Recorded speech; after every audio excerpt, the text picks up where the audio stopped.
Ever feel like you're on this treadmill? Like, work hard, be successful, then you'll be happy. You push through the stress, the late nights, thinking someday it'll all be worth it. But what if we've got it backwards? Hmm. What if happiness isn't the destination, Right. but the fuel? Yeah, that's the really intriguing premise behind Shawn Achor's book, Oh, you know it. the Happiness Advantage excerpts of which you've shared with us. Exactly. We're going to do a deep dive into those excerpts. Yeah. Pull out the most interesting bits, Yeah. hopefully give you some actionable takeaways. Love that. So Achor starts off talking about his time at Harvard, Okay. not just as a student, but actually living in the dorms Hmm. for 12 years while he taught there. Wow. So he had like a really unique perspective Yeah. on how students handled that famously high-pressure environment. Right. And it wasn't what you'd expect. You'd think being at Harvard would be a dream come true. Pure happiness, Yeah, right? for sure. But Achor noticed this paradox. Some students thrived, almost like they were energized by the challenge, Mhm. while others were just crushed by it. He compares it to his experiences working with kids in Soweto, South Africa. Oh, wow. Despite having far fewer resources, Right. those students were thrilled to be learning. Education was a privilege, not a burden. Interesting. Yeah, this really got Achor thinking about the power of perception Hmm. and how it can shape our reality. Okay, so we've got these Harvard students, Yeah, some stressed, some not. right. How does this tie into the whole happiness leading to success thing? So that's where Achor flips the traditional script. Okay. He doesn't just say happiness is nice. Right. He argues that it's a performance enhancer. Oh, interesting. He points to studies showing that happier doctors diagnose more accurately, Huh. optimistic salespeople outperform their peers, Makes sense. and happy students actually score higher on tests. That's kind of mind-blowing. Yeah, But how does that work? Is it just that happy people are more likable, right. so they get better results? It's deeper than that. Okay. Achor dives into the neuroscience of happiness, Ah. explaining that positive emotions actually change the way our brains work. Hmm. For example, when we're feeling happy, Yeah. our brains literally become more flexible Okay. and open to new ideas. Interesting. It's like our field of vision expands, Oh, allowing us to see more possibilities, make Yeah. connections we might have missed otherwise. So it's not just a mood boost. Right. It's like a cognitive upgrade. Precisely. And this has tangible effects on things like problem solving, Oh, wow. creative thinking, Nah. even our ability to learn and retain information. Okay, that makes sense. Yeah. But how do we actually make that shift? Right. How do we train our brains for happiness? One of the tools Achor introduces is Yeah. what he calls the fulcrum and lever principle. Okay. It's this powerful analogy where he compares our brains to a seesaw. And the fulcrum is our mindset, right? Exactly. So depending on where that fulcrum sits, we experience the same situation in totally different ways. He describes a fascinating study Okay. where researchers simply changed the way hotel cleaning staff thought about their work. Interesting. They were told to view their daily tasks, like making beds and vacuuming, Yeah. as exercise. And get this, even though their workload didn't change, Yeah. those who adopted this mindset actually lost weight and had lower cholesterol levels. Wild. It highlights how powerful our perception can be. Sure. It's not just about changing what we do, Yeah. but how we think about what we do. Right. So we have the power to shift that fulcrum Yeah. to choose a more positive and empowering perspective. Absolutely. What about those times when negativity creeps in? Those days when everything feels like an uphill battle? That's where the idea of a growth mindset comes in. Okay. A concept developed by Stanford psychologist Carol Dweck. Mm-hmm. It's the belief that our abilities aren't fixed, Right. that we can always learn and grow. Which is the opposite of a fixed mindset, Exactly. where you believe you're either good at something or you're not, Yeah. and there's no changing it. A growth mindset encourages us to embrace challenges, Hmm. to see setbacks not as failures, but as opportunities for learning and development. I like that. This belief fuels our motivation Mm-hmm. and ultimately our achievements. Okay, so we're starting to see how happiness, mindset, and belief all work together. They're all connected. But what about the way we perceive the world around us? How does that play into the happiness advantage? Achor introduces a really interesting concept called the Tetris effect, It's catcher's effect. which basically says Our brains get trained to see what we repeatedly expose them to. Like when you play Tetris for hours Yes, and then start seeing those falling blocks everywhere you look. precisely. But it goes beyond games. Okay. Think about those who constantly focus on the negative standing for problems and potential threats. Achor calls this the negative Tetris effect. So we're essentially training our brains to look for the bad stuff, even when there's good to be found. Unfortunately, yes. Ah. And this can become a self-fulfilling prophecy, Oh, no. leading to more stress, anxiety, and missed opportunities. So how do we break free from this negative loop? Yeah, Is it possible to rewire our brains to see the good instead? absolutely. Achor calls it cultivating a positive Tetris effect. Okay. And it starts with making a conscious effort to shift our focus. So how do we actually do that? Right. It's easy to just say, focus on the positive. Yeah, But when you're dealing with a stressful project or a difficult situation, right. it's not always that simple. Achor suggests some really practical techniques, like Yeah. keeping a gratitude journal Mhm. by regularly writing down things we're thankful for. Yeah. Even small things. Mhm. We're essentially rewiring our brains to appreciate the good in our lives. It's like training those mental muscles Yeah. to look for those silver linings Right. instead of dwelling on what's wrong. Yeah. We're actively seeking out what's right. And the benefits go beyond just feeling good. Okay? Studies have shown that practicing gratitude can lead to better sleep, stronger immune systems, Wow. and even improved relationships. That's pretty amazing. So Yeah. we're seeing this theme emerge, Yeah. that happiness isn't just some fleeting emotion. Right. It actually has a real impact on our well-being, Which is sure. both mentally and physically. Absolutely. And this ties into another key principle Achor explores, Okay. the idea of falling up. Following up. It's about learning to turn adversity into advantage, Huh. to use challenges as opportunities for growth and resilience. Okay. I'm intrigued. How do we fall up? Does that mean we should just embrace failure? Not exactly. It's about recognizing that setbacks are inevitable, Right. but it's how we respond to them. That determines our trajectory. Okay. Achor shares a personal story about participating in a rather unusual research study. This is the one where he had to repeatedly fall to the ground, right? That's the one. I remember reading that and thinking, what does that have to do with happiness? It wasn't about elderly care, as the title of the study suggested, Really? but about measuring resilience. Huh. Achor ended up winning the grand prize Wow. because he was able to find what he calls the third path. The third path. I'm not sure I follow. What is that exactly? It's that route we can choose when we're faced with a setback. Yeah. A path that leads us from adversity to a place of greater strength and capability. Instead of seeing a failure as a dead end, Right. we can reframe it as a stepping stone. That's a really empowering way to look at it. So how do we find this third path in our own lives? Yeah. It's easy to say, but when you're in the thick of it, feeling overwhelmed or defeated, Right. it's hard to see those possibilities. Achor emphasizes the importance of focusing on what we can control. Okay. Even in situations that feel chaotic or unpredictable, Mm-hmm.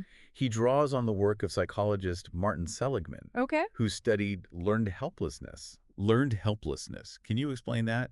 Seligman conducted experiments where dogs were repeatedly exposed to electric shocks. Oh. Eventually, the dogs learned that they had no control over the situation Right. and simply gave up, Wow. even when presented with an escape route. That's heartbreaking.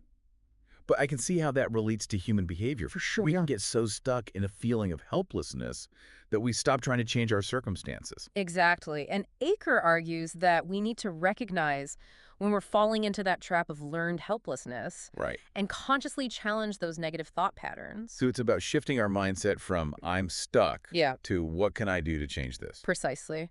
And one strategy he recommends Yeah. is the Zorro circle. Zorro circle. Imagine drawing a circle in the sand, Uh-huh. starting small, Okay. focusing on an area you can fully control, Right. and gradually expanding that circle outward as you regain a sense of mastery. It's like that saying, how do you eat an elephant? One bite at a time. I love that. By breaking down overwhelming problems Yeah. into smaller, more manageable steps, Right. we regain a sense of agency and start to make progress, Yeah. even in challenging situations. That's a great way to put it. And this principle is especially relevant in today's fast-paced For world sure. where we're constantly bombarded with demands and information. Right? It's about prioritizing what's most important, Right. focusing our energy on those areas where we can make a real impact. Okay, so we've talked about mindset resilience Yeah. and even some strategies for navigating challenges. Yeah. But let's get real. We all know what we should do. Right. Exercise more, eat healthier, be more productive. Uh-huh. But why is it so hard to actually stick to those good habits? That's a great question. And it's something Achor tackles head on with his 20-second rule. 20-second rule. He argues that it's not about willpower. Okay. It's about managing our activation energy. Activation energy. The effort required to start or stop a behavior. So it's not about being lazy or lacking discipline. Right. It's about the energy it takes to actually get started. Exactly. We often overestimate our willpower and try to make drastic changes all at once. Right. But when our willpower gets depleted, Yeah. we fall back into those comfortable, familiar habits. I've been there. It's like trying to change everything overnight. Yeah. Diet, exercise, sleep, Right. and then burning out after a few days. I've started countless Monday morning new me routines, Yeah. only to crash and burn by Wednesday. So how does this 20-second rule help us break that cycle? It's brilliantly simple, really. Okay. The idea is to make desired behaviors easier to adopt Yeah. and undesirable behaviors harder to engage in. Okay. It's about removing those barriers to change Right. by strategically altering our environment. So instead of relying on willpower, Right. we're essentially hacking our surroundings Yeah, to make them work for us, not against us. exact. Do you give us an example of how that works in practice? Achor shares the example of wanting to play guitar more often. Instead of leaving his guitar in its case, he placed it on a stand in his living room, Huh. making it readily accessible. Right? At the same time, he removed the batteries from his TV remote Oh. and put them in a drawer in another room. So he added 20 seconds of effort to watching TV Exactly. and reduced 20 seconds of effort to playing guitar. It's like tilting the scales in favor of the desired behavior. I like that. By making those small adjustments, Yeah. he shifted the path of least resistance, Right. making it easier to engage in the desired behavior and harder to slip back into old habits. That makes a lot of sense. And I can see how this principle can be applied to all sorts of habits. Oh, yeah. If you want to eat healthier, Right. you could put a bowl of fruit on the counter Yeah, and move those tempting snacks to a less visible spot. exactly. Or if you want to minimize distractions while you're working, you could put your phone in a drawer, close unnecessary browser tabs, Right. or even use noise-canceling headphones. It's all about creating an environment that supports your goals Yes. rather than sabotaging them. Achor also highlights the power of setting clear rules for ourselves, Okay. what psychologists call second-order decisions. Second order decisions. It's about deciding ahead of time Okay. when and how you'll engage in a particular behavior, Right. eliminating those willpower-depleting choices in the moment. So instead of debating with yourself every morning about whether or not to hit the snooze button, Right. you make a rule that you'll get up as soon as the alarm goes off. Exactly. Or let's say you want to limit your social media use during work hours. You could set a rule to only check social media during your designated break times, Okay. eliminating that constant temptation to scroll through your feeds. It's like creating those guardrails for yourself Right. so you don't have to rely on willpower alone. It's about being proactive Yeah. and designing your environment to support your desired outcomes. Right. It's about recognizing that we're not always rational creatures and that we need to create systems that guide us towards those positive choices. Okay, we've covered a lot of ground here. Yeah, we have. From mindset to Yeah. resilience to habit formation. Right. But there's one element that Achor emphasizes as being absolutely essential to the happiness advantage. Okay. Our social connections. He calls it social investment. Social investment. And he argues that our social support network is our single greatest asset. And he illustrates this with a pretty intense story about his experience during firefighter training, right? Yes. Yeah. He describes being trapped in a burning building simulation, Oh, wow. convinced his oxygen was running out, No. separated from his partner. That's scary. Even though it was just a training exercise, it really drove home the importance of relying on others, Yeah. especially in challenging situations. It's like that saying, no man is an island.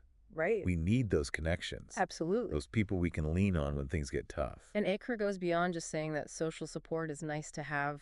He presents research showing that strong social connections are vital for our well-being and resilience. So, People with robust social support networks yeah. tend to be happier, healthier, and better equipped to cope with stress. They're also more likely to bounce back from setbacks Yes. and achieve their goals, which circles back to that idea of falling up. Exactly.